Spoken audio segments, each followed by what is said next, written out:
আজকের রেসিপি নিরামিষ মোচার তরকারি।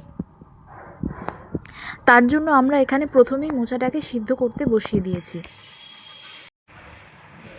মোচাটা সিদ্ধ হতে হতে আর যা লাগবে সেগুলোর জোগাড় করে নেব। নিয়ে নিয়েছি একেবারে ছোট ছোট করে কেটে রাখা আলু। মোচার আলু একটু ছোট ছোট করেই কাটতে হয়, কারণ মোচাটা সিদ্ধ করা থাকে। আর এদিকে আমি জিরে, আদা আর কাঁচা পাকা লঙ্কা শিলে বেটে নেব।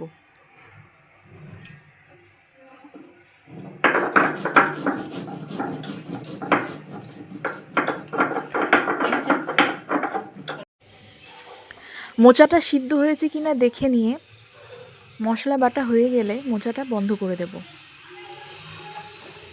তারপর গ্যাসে একটা কড়াই বসিয়ে তাতে দিয়ে দেব সর্ষের তেল, একটু বেশি করেই দেব।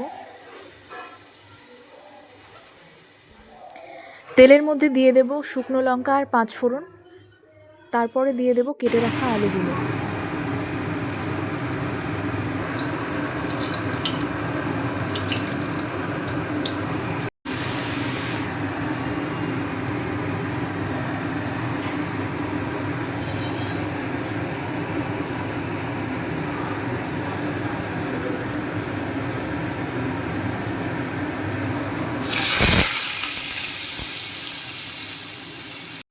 সমস্ত আলু কড়াইয়ে দেওয়া হয়ে গেলে তার মধ্যে দিয়ে দেবো সামান্য লবণ আর 1 চা চামচ হলুদ।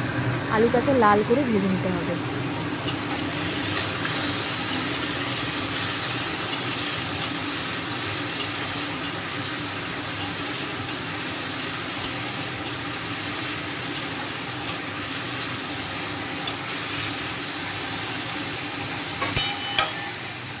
আর এই দিকে মোচাটাকে আমি একটা ঝারনার মধ্যে ঢেলে রেখেছি, যাতে জলগুলো পুরোপুরিভাবে ঝরে যায়।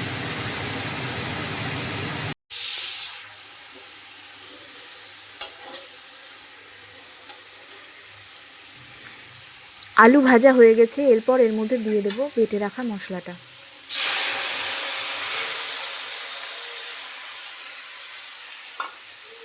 মশলার কাঁচা গন্ধটা যাওয়া পর্যন্ত ওয়েট করব।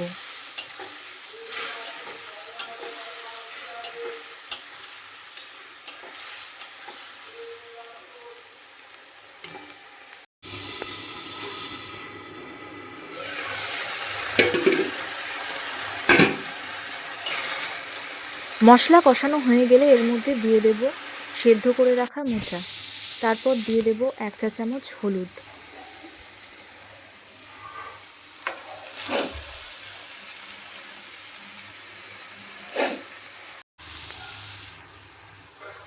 সামান্য জল দিয়ে ভালো করে কষিয়ে নিতে হবে।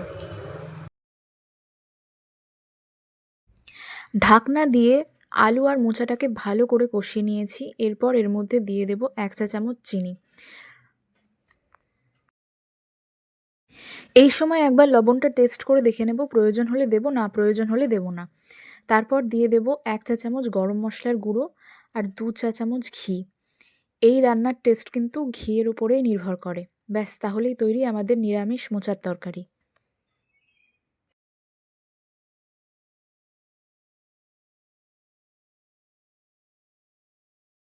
ভিডিওটি ভালো লাগলে ভিডিওতে একটি লাইক করে দেবেন এবং চ্যানেলটিকে সাবস্ক্রাইব করে পাশে থাকবেন। আর কমেন্ট করে জানাবেন কেমন লাগলো আপনাদের এই ভিডিওটা।